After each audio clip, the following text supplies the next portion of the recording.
ditinggalkan dia berdosa, ya. Kalau sunnah ditinggalkan dia tidak berdosa. Ini salah satu cabang dari makna sunnah, ya. Dan kalimat sunnah itu sendiri memiliki definisi yang dijelaskan oleh para ulama, ya. Terkadang diinginkan dengan sunnah adalah kebalikan dari Al-Quran. Ini Al-Quran, ini sunnah. Al-Quran adalah kalamullah, sunnah kalamnya siapa? Rasulullah sallallahu alaihi wasallam.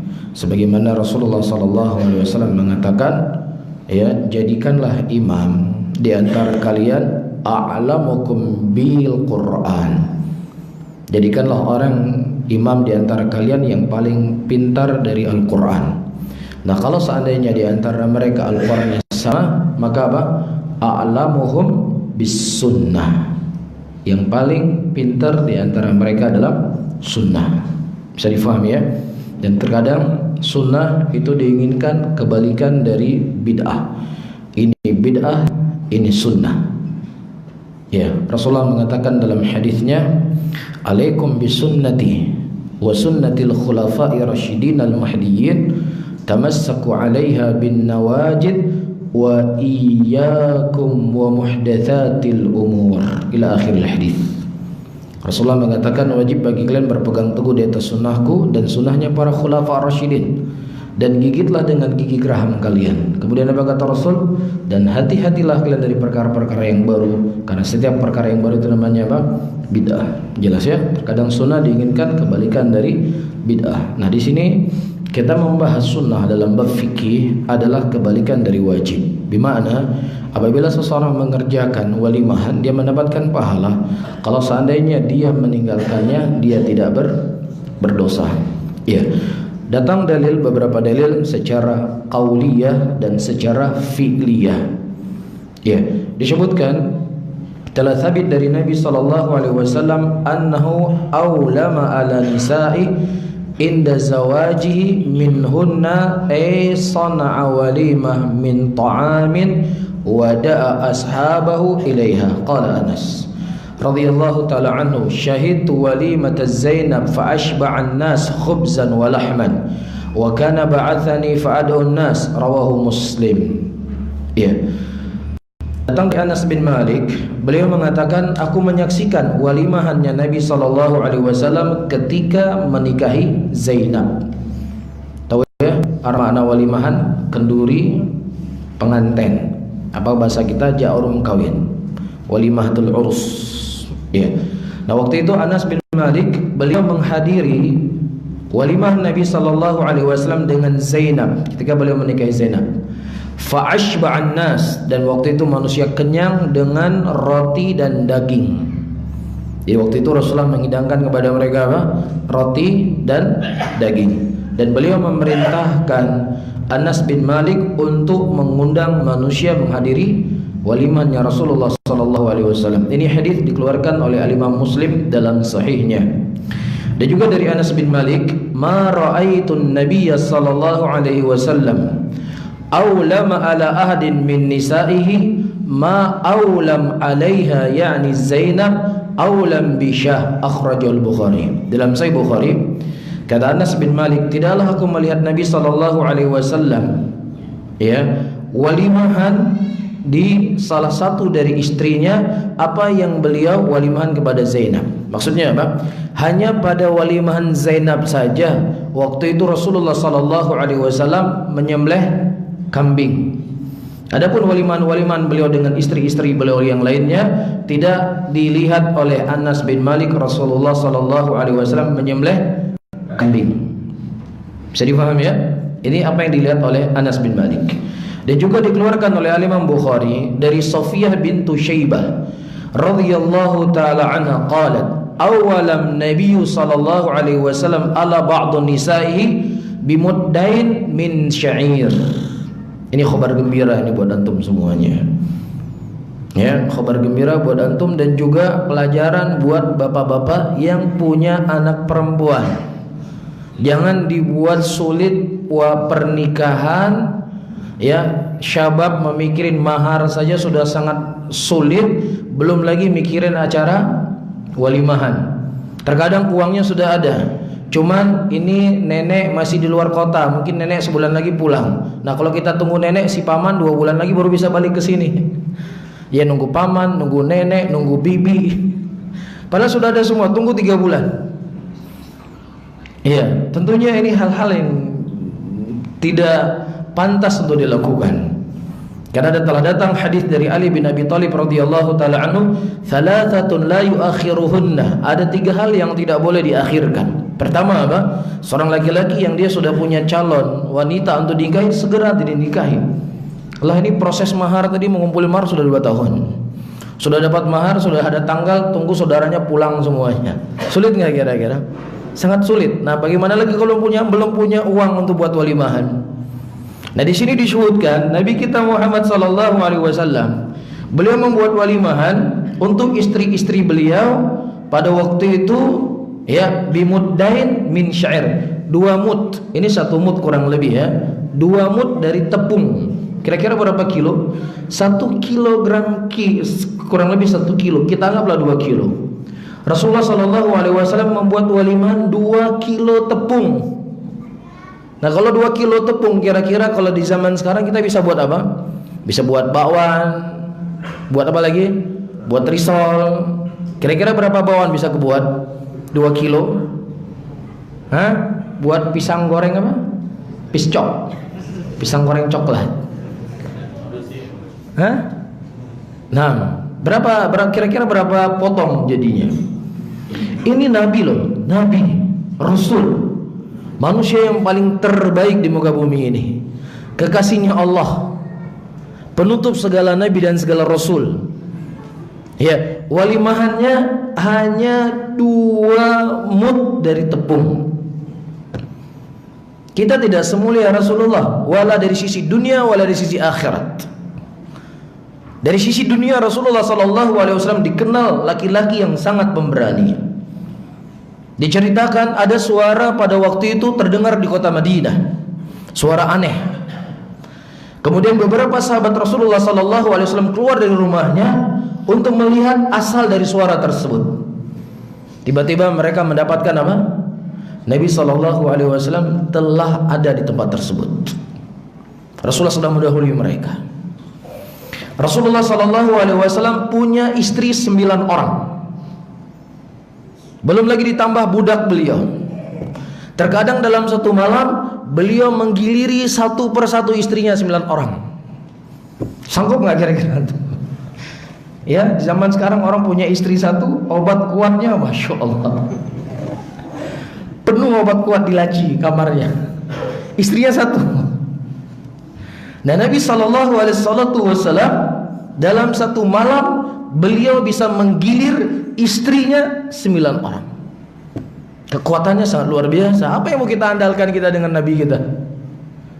Dari sisi nasab, Rasulullah sallallahu alaihi wasallam nasabnya beliau sampai ke Nabi Ismail. Dari sisi ibu dan dari sisi bapak. Dan beliau dari Quraisy.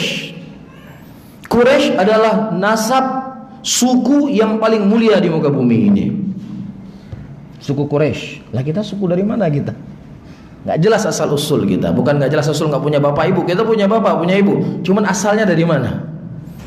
Rasulullah jelas. Asal usulnya sampai ke Nabi Ibrahim, jelas. Walau dari sisi dunia kita lebih hebat dari Rasul. Ya kalau bilang kita kaya dan lain sebagainya. Kalau kita mau jujur, di hari raya kurban berapa kali kita pernah berkurban? Hah? Rasulullah sallallahu alaihi wasallam setiap tahunnya beliau berkurban 2 ekor kambing gemuk setiap tahunnya. Apa yang mau kaya kita? Ya enggak? Enggak ada yang bisa diandalkan dari kita dibandingkan Rasulullah sallallahu alaihi wasallam. Ini kita masih cerita dunia ya. Belum lagi kalau cerita akhirat sudah enggak usah cerita. Tapi beliau membuat walimahan, menikah dengan istri-istrinya hanya 2 mud dari syair. Malu lah Pak Ustadz, masa cuma 1 ekor kambing kita walimahan? Malu, gengsi lah, nggak enak. Ya akhi, Rasul, kamu lebih hebat dari Rasulullah, kamu lebih mulia dari Nabi, kamu lebih menghargai seorang wanita dibandingkan dengan Nabi. Hah? Kan kita harus memuliakan wanita. Ini kan seumur hidup sekali. Kamu lebih memuliakan wanita dibandingkan Rasul. Nabi SAW mengatakan, khairukum, sebaik-baik kalian adalah orang yang paling baik kepada istrinya, dan saya orang yang paling baik kepada istri-istri saya. Ada alasan apapun, ya, tidak ada hal yang bisa diutarakan untuk menguatkan pendapat kita. Cuman kita nggak mengingkari ketika seseorang punya kemudahan, dia potong 10 ekor sapi, silakan kalau dia punya kemudahan. Tetapi kita berbicara sekarang, laki-laki dan perempuan ini sudah siap untuk dinikahkan, syarat-syaratnya sudah terpenuhi semuanya, tetapi terkendala pada walimahan tadi. Ya, minimal kita harus potong 2 ekor kambing, 2 ekor sapi. Saudara nih rame, naik sigli, naik biren, kumpul semua di sini. Malu lah mama datang nanti ngajak makanan. Nah, ini hadisnya ini. Hadis dari Nabi kita sallallahu alaihi wasallam. Jadi nggak ada masalah antum buat walimahan, undang teman-teman. Ya, jamaah pengajian Mushola Al-Azhar diundang walimahan. Datang sana nanti. Didatangi bakwan, pisang goreng, teh manis, sudah itu walimahan. Sah nggak? Sah. Nah, ini sekali-sekali perlu untuk kita buat. Jadi jangan orang nanti berpikir yang namanya walimahan itu harus makan daging, yang namanya walimahan itu harus makan banyak. Nah, sekali-sekali kita buat seperti ini, undangan walimahan, umumkan di masjid, udah datang. Ya, nah insya Allah yang hadir di sini semuanya saya rasa udah nggak ada ngomel lagi. Ya kan? Sudah mendengar hadis seperti ini. Saya dulu pernah waktu di Malang diundang walimahan. Ya, saya berpikir walimahan, ya seperti kita di Aceh. Kambing ada, sate ada, pokoknya banyak lah. Berangkat kita pagi saya nggak makan tuh. Ini mau pergi walimahan nih. Benar, saya nggak makan pagi waktu itu. Datang walimahan, jalannya sangat jauh. Ya, tahu untuk Madinah itu nasi 1 piring sama botol aqua kecil. Ya, ayamnya disuwir-suwir. Ya, atau ayam disuwir-suwir ya. Disuwir mungkin ada 10 potong saja. Udah, itu makan walimahan. Ya, waktu itu saya waduh, walimahannya lagi. Tapi subhanallah, sebenarnya itu tidak ada yang menyelisih dari sunnah. Tetapi karena memang adat kita terlalu mengakar di tengah-tengah masyarakat, apa yang datang dari nabinya terkadang apa? Tidak diketahui. Bisa difahami ya? Saya tekankan lagi, saya ulangi kembali, ini dalam kondisi, dalam keadaan memang dia tidak punya. Tapi kalau dia membuat acara besar-besar nggak ada masalah. Kita sekarang berbicara apa? Banyak para syabab diakhirkan pernikahannya karena kasus walimahan ini. Ini jadi masalah. Mudah-mudahan hadis ini menjadi solusi buat kita. Awalam Nabi wa awlaman Nabi sallallahu alaihi wasallam ala Maimunah bintul Harith lamma tazawwajaha bi Makkah ammul qadiyah wa talaba wa tuliba min ahli Makkah ayahduru famtana'u. Dan Nabi SAW waktu itu ketika beliau menikahi Maimunah bintul Harith, ya, di kota Mekah pada waktu itu, beliau juga mengundang beberapa penduduk kota Mekah untuk menghadiri walimahan beliau, tapi mereka tidak mendatanginya karena memang kondisinya dalam keadaan terjepit pada waktu itu, kekurangan makanan. Tapi tetap Rasulullah melakukannya. Taib. Kemudian ayyuhal ikhwah rahimani wa rahimakumullah,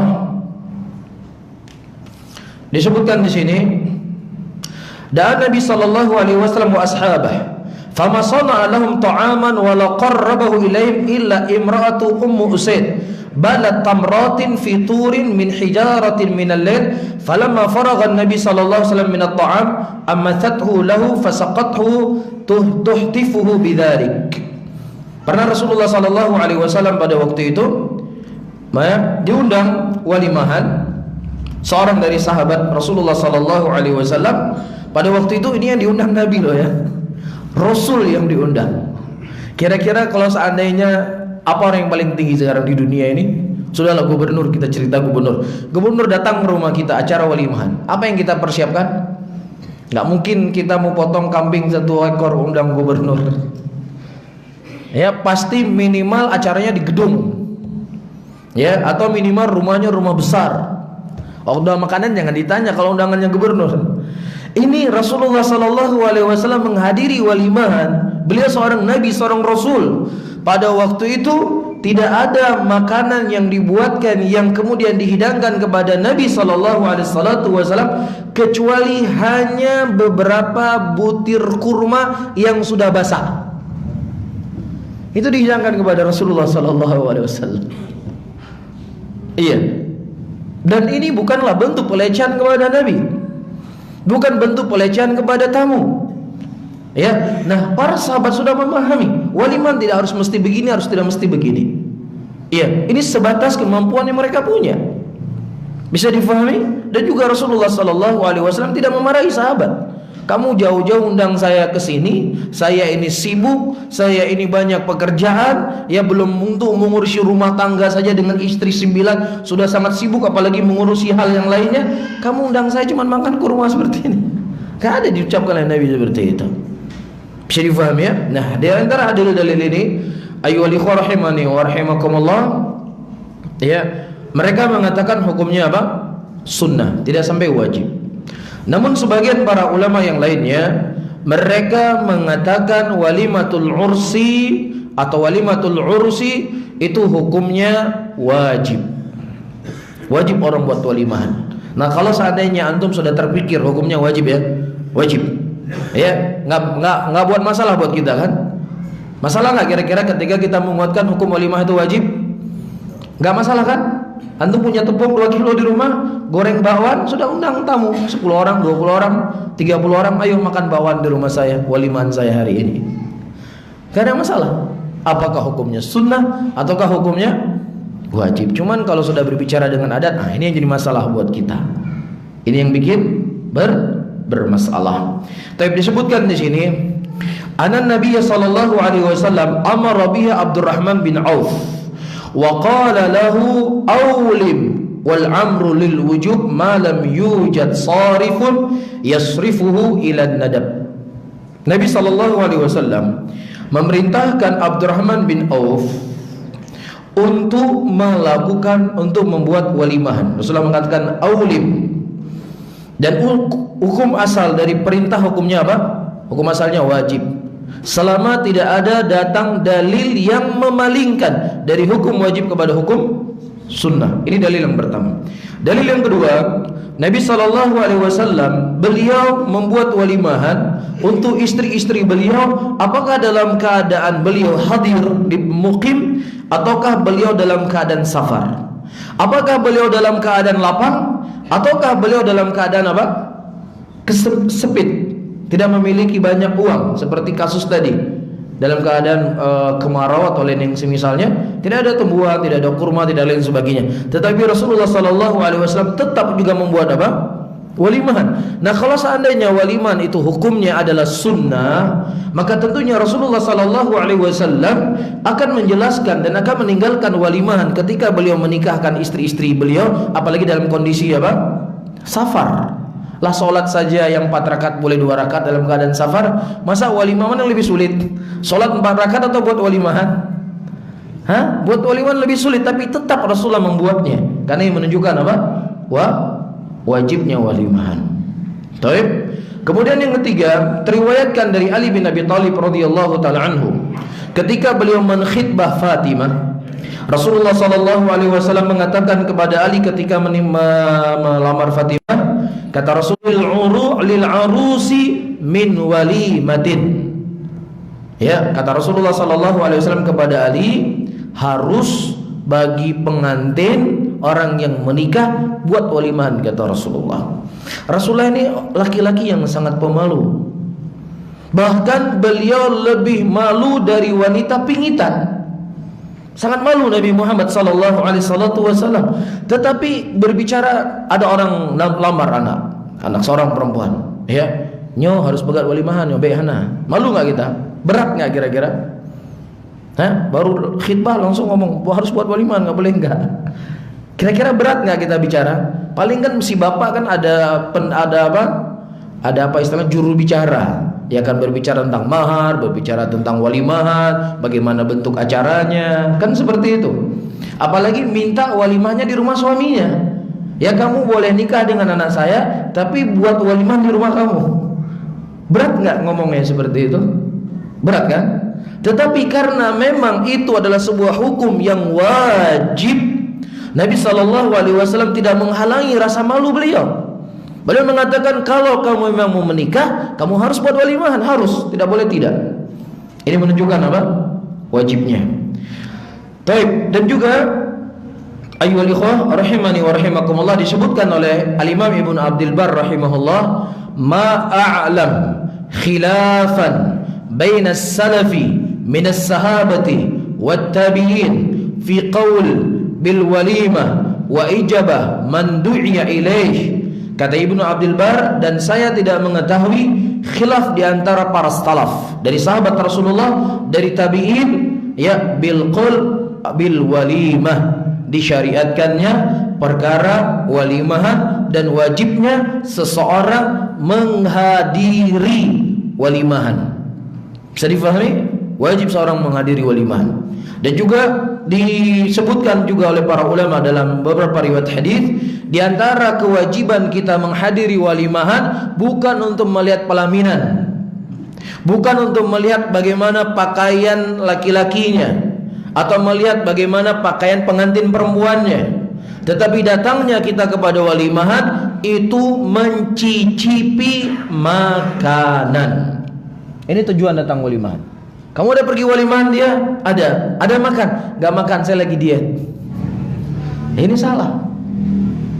Faham? Diundangnya seseorang kepada walimahan, maka dia mencicipi makanan yang dihidangkan.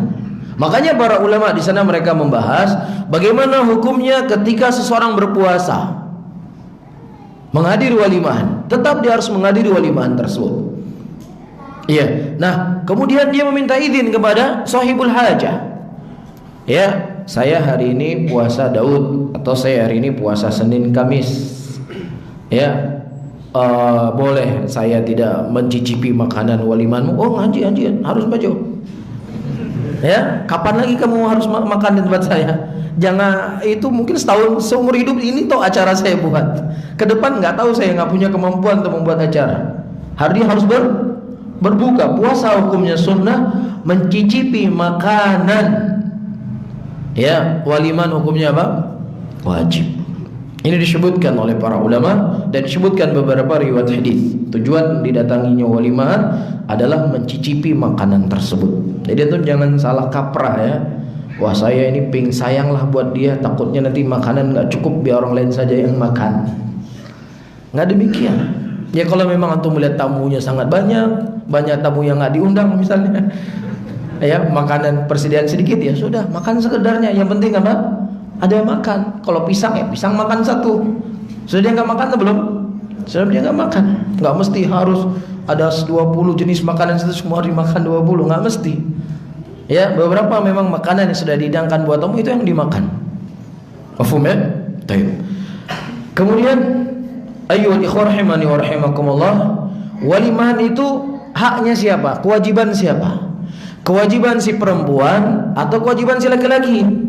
Kalau kita di Aceh kewajiban siapa? Kewajiban perempuan walimahan. Dua-duanya. Yang sudah menjadi kebiasaan. Dua-duanya ya. Di rumah perempuan, di rumah laki-laki. Kalau di rumah perempuan pakai uang siapa? Uang perempuan. Di rumah laki-laki, laki-laki. Di sini disebutkan wal aslu annal ladzi yasna'uha huwa az-zawj. Asal daripada walimahan itu adalah tanggung jawab si suami. Wah, masalah lagi nih Ustaz. Masalah lagi, ternyata laki-laki haknya mereka. Tapi sudah seperti kita sudah ada solusi tadi. Sudah ada solusi kan? Ada ya?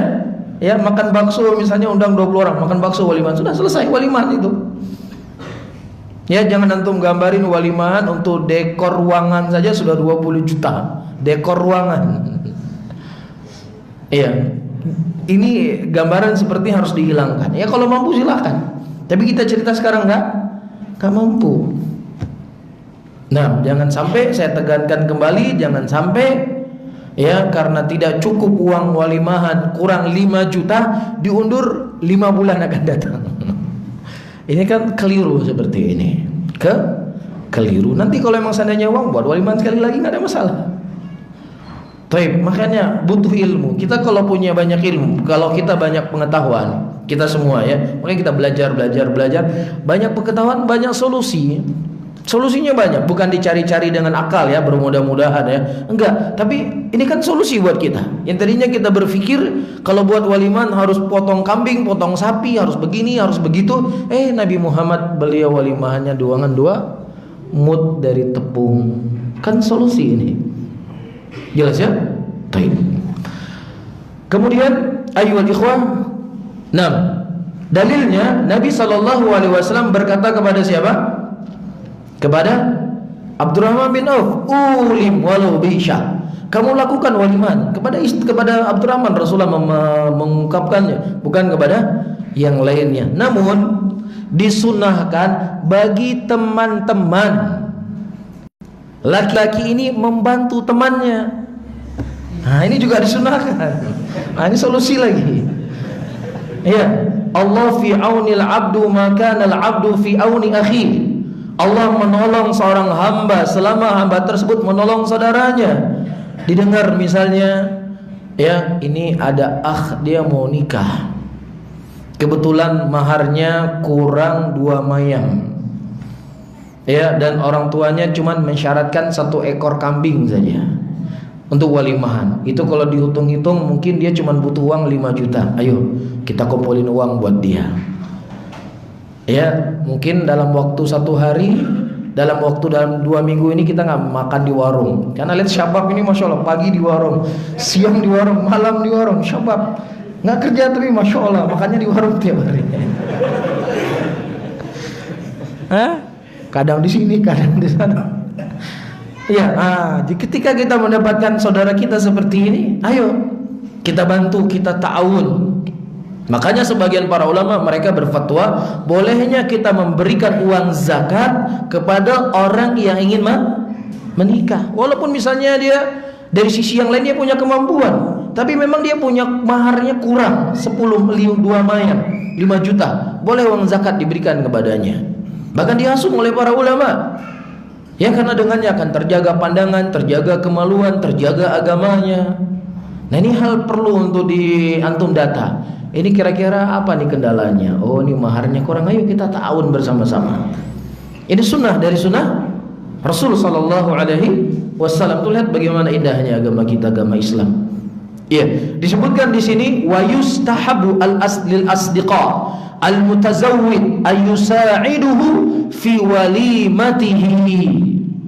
Hendaknya teman-teman, ya, jangan antum justru wah saya nggak mau bantu dia, nanti kalau dia dibantu yang dibully nanti semakin sedikit.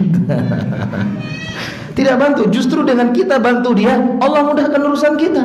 Yakin nggak dengan hadis Rasul? Allah fi aunil abdu maka al abdu fi auni akhi. Allah menolong seorang hamba selama hamba tersebut menolong saudaranya. Ini hadis Rasulullah. Dan subhanallah, untuk melihat bagaimana Abdurrahman bin Auf, seorang saudagar yang sangat kaya raya, saudagar yang sangat kaya raya. Bahkan beliau menanggung semua hidup istri-istri Rasulullah setelah wafat Rasulullah. Iya, beliau memberikan harta beliau dengan ratusan juta bahkan miliaran per kepala yang ikut perang Uhud pada waktu itu. Beliau pernah memasukkan unta lengkap dengan barang-barang kebutuhan ke kota Madinah, 700 ekor unta. 700 ekor unta penuh dengan makanan. Ya, kekayaannya itu sampai-sampai Umar bin Khattab mengadu kepada Rasul, "Ya Rasul, Abdurrahman bin Auf sudah berbuat dosa." Apa dosa dibuat Abdurrahman bin Auf? Dia telah mensedekahkan semua hartanya. Kita tidak boleh mensedekahkan harta kita lebih dari sepertiga.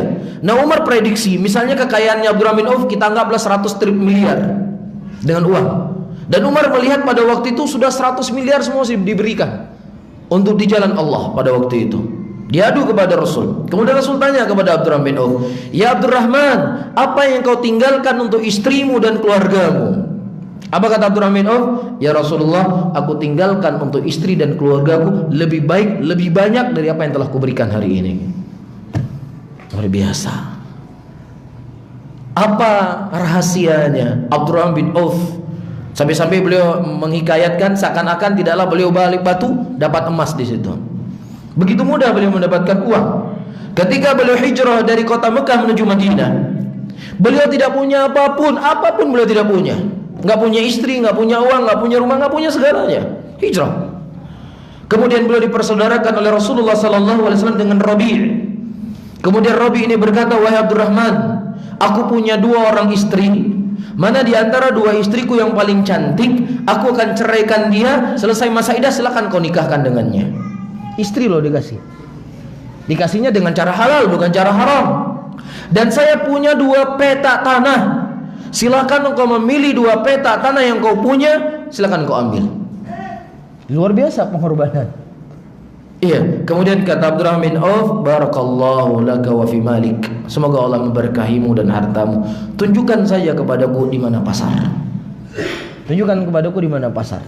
Kemudian ditunjuki pasar, berniaga beliau.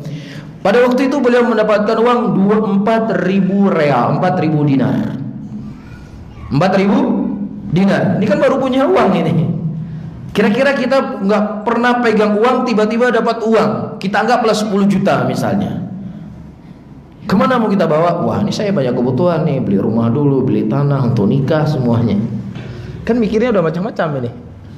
Tapi subhanallah, Abdurrahman bin Auf mengambil uangnya 2.000 dinar, beliau berikan kepada Rasul sallallahu alaihi wasallam fi sabilillah. Ini dalam keadaan beliau terjepit, baru punya uang, 2.000-nya diberikan kepada Rasul, 2.000-nya beliau ambil untuk kebutuhan beliau. Kemudian Rasulullah mendoakan kebaikan kepada beliau. Barakallahu laka fima a'taita wa barakallahu laka fima amsakta. Semoga Allah memberkahi apa yang ada di tanganmu wahai Abdurrahman, dan semoga Allah memberkahi apa yang telah engkau infakkan. Dan subhanallah, Allah subhanahu wa ta'ala membuka pintu rezeki kepada Abdurrahman bin Auf, sampai-sampai ketika beliau meninggal, hartanya masih sangat banyak. Bisa difahami di sini? Jelas ya? Taib. Nah, kemudian ayyuhal ikhwah rahimani wa rahimakumullah, disebutkan di sini oleh Anas bin Malik, tazawwaja Rasulullah sallallahu alaihi wasallam fadakhala bi ahli fasana'at ummi Sulaim حيسا فجعلته في طور فقالت يا أنس اذهب بهذا إلى رسول الله صلى الله عليه وسلم فقال بعثت بهذا إليك أمي وهي تقرأك السلام وتقول إن هذا لك منا قليل يا رسول الله. قال إمام نووي رحمه الله في شرح الحديث في أنه يستحب للأصدقاء المتزوج أن يبعث إليه بطعام يساعدونه به على وليمته. Pada waktu itu Rasulullah sallallahu alaihi wasallam hendak menikah. Setelah beliau menikah, beliau buat walimahan. Kemudian ibunya Anas bin Malik radhiyallahu taala anhu menyiapkan makanan. Beliau masak, kemudian beliau katakan kepada anaknya, antar ini makanan ini kepada Nabi Muhammad sallallahu alaihi wasallam pada hari walimahannya beliau. Bisa difahami sampai-sampai Anas mengatakan, wahai Rasulullah, ini adalah buat kamu, walaupun terkadang ini sedikit ya Rasulullah, karena memang gak punya banyak lebih mereka. Diberikan. Nah, Imam Nawawi mengatakan dengan hadis ini disunnahkan untuk teman-teman saudara membantu saudaranya yang mau menikah dengan makanan tokoh yang semisalnya. Tidak ada masalah untuk mengatakan antum kapan nikah? Bulan depan. Ya sudah, saya tanggung 1 ekor kambing. Oh ya, saya tanggung 20 ekor ayam. Oh ya, saya tanggung 2 karung beras. Masya Allah. Dia lahir anak dari keturunannya anak yang soleh, yang hafal Quran. Insya Allah antum dapat pahala nggak? Insya Allah untuk membantu dia. Bisa difahami ya? Nah, wallahu ta'ala alam bisawab. Dan ada beberapa hal yang lainnya yang ingin kita bahas juga, yaitu diantaranya doa apa yang harus kita ucapkan setelah kita dijamu makan. Ada antum baca doa? Hah? Bisa yuk, makasih ya di sekolah keren. Ada doanya. Ada doanya yang diajarkan oleh baginda Nabi Muhammad sallallahu alaihi wasallam, kan kita akhirkan pada pertemuan yang akan datang. Wallahu a'lam bissawab. Mungkin ada sesuatu yang mau disampaikan atau ditanyakan, silakan. Nggak ada. Sudah ada belum? Hah? Tapi kalau tidak ada yang tanya, berapa menit lagi adzan? Hah? 1 menit lagi. Taib, tidak masalah, saya baca satu hadis saja. Datang 3 hadis dari Nabi SAW tentang doa yang diucapkan oleh orang yang menghadiri walimahan. Yang pertama, sebelum saya baca, ada yang tahu? Saya rasa yang hadir semua di sini pasti pernah datang ke walimahan, pasti ya. Atau ada yang nggak pernah datang ke walimahan? Ustaz, saya nggak pernah diundang walimahan seumur hidup. Nah, tandain, catat namanya. Nanti kalau ada walimahan diundang. Ada nggak? Ada di sini seumur hidup nggak pernah menghadiri walimahan? Hadir semua ya? Tapi kalau hadir semua, apa doa untuk baca? Hah? Taib, itu salah satu doa. Tapi doa itu muntakot di kalangan para ulama Islam. Ya, ini kita bahas. Muntakot bukan berarti istilahnya ada hal yang diperselisihkan. Ya, cuman mereka sepakat pada satu doa, yaitu Allahumma at'im man at'amani wasqi man as-saqani. Ya Allah, berilah makan kepada orang yang memberi makan kepada saya, dan berilah minuman kepada orang yang memberikan minuman kepada saya. Hadis ini di Sahih Muslim. Adapun doa yang disebutkan, ya, Allahumma ighfir lahum warhamhum wa'afihim wa'afihim wa'fu anhum, dan juga doa-doa yang semisal dengan ini insyaallah akan kita bahas pada pertemuan yang akan datang. Cuma ini adalah doa yang disepakati oleh para ulama. Rasulullah SAW di Sahih Muslim disebutkan ketika beliau dihidangkan makanan pada walimahan, beliau membaca doa ini, Allahumma at'am man at'amani wasqi man saqani. Ya Allah, berilah makanan kepada orang yang memberi makan kepada saya, dan berilah minuman kepada orang yang memberi minuman kepada saya. Dan ini adalah dari konsep ajaran Nabi kita Muhammad SAW. Kalau seandainya ada orang yang berbuat baik kepada kita, maka fakafi'u, kata Rasulullah, balaslah kebaikan tersebut. Kalau seandainya engkau tidak mampu membalas kebaikan yang dia lakukan, setidaknya engkau mendoakan kebaikan untuknya. Ini salah satu doanya. Jadi jangan semua jazakallah khairan, pas nikah salam jazakallah khairan akhi. Kok jazakallah khairan di sini? Sekarang baca barakallahu laka barakallahu alaik wa jama' bainakuma fi khairin. Jangan semua jazakallah khairan. Bagus memang, jazakallah khairan, semoga Allah membalas kepada kamu kebaikan. Cuman tidak semua dibacanya apa? Jazakallah khairan. Bisa difahami ya. Kalau memang nggak hafal ya sudahlah, jazakallah khairan. Masa nggak hafal-hafal terus? Ya, ini harus dihafal. Pertemuan yang akan datang akan kita coba uji. Ya, terkhusus yang umur di atas 50 tahun ke atas. Ya, hafal ya. Taib, Allahu a'lam bishawab. Kalau memang tidak ada yang lain, saya akhiri. Allahumma salli ala Muhammadin wa ala alihi wa ashabihi wa man tabi'um bi ihsanin ila yaumiddin. Wassalamualaikum warahmatullahi wabarakatuh.